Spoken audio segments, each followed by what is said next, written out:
அபிராமி ஆன்மீகம்.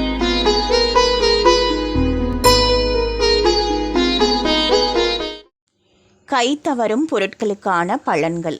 குங்குமம் கைத்தவறி கீழே விழுந்து கொட்டினால் அதை அபசகுணம் என்று சொல்வதுண்டு.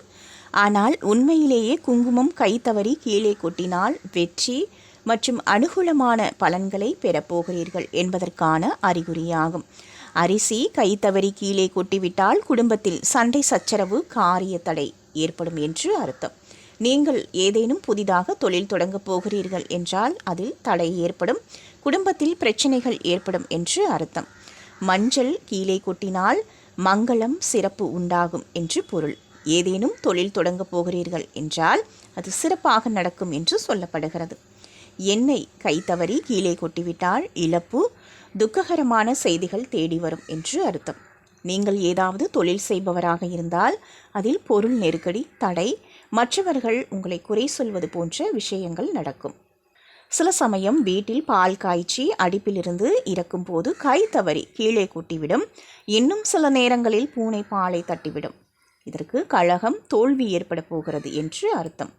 சர்க்கரை கீழே கொட்டுவதற்கு நல்ல பலன்களே சொல்லப்படுகிறது. சர்க்கரை தரையில் சிந்துவதால் புகழ் ஏற்படும், நாம் செய்யும் தொழிலில் மேன்மை ஏற்படும் என்பதே பொருள். தேங்காய் கை தவறி கீழே விழுவதால் தொழில் செய்பவர்களுக்கு பணவரவு அதிகரிக்கும். நீங்கள் செய்யக்கூடிய செயலில் ஏற்படவிருக்கும் தடை அனைத்தும் நீங்கும்.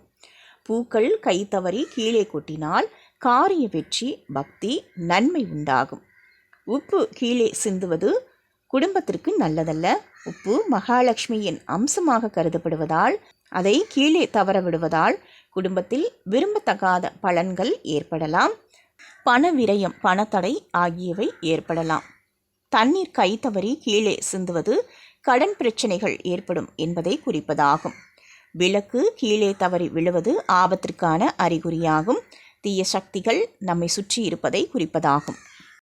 இதுபோல பயனுள்ள ஆன்மீக தகவல்கள் மற்றும் ராசி பலன்கள், நட்சத்திர பலன்கள், அதற்குரிய பரிகாரங்கள் கேட்டு பயன்பெற எங்களது அபிராமி சேகர், ஆஸ்ட்ரோ சேகர், அபிராமி ஆன்மீகம் சேனலை லைக் செய்து உங்கள் நண்பர்களுக்கும் ஷேர் பண்ணுங்க.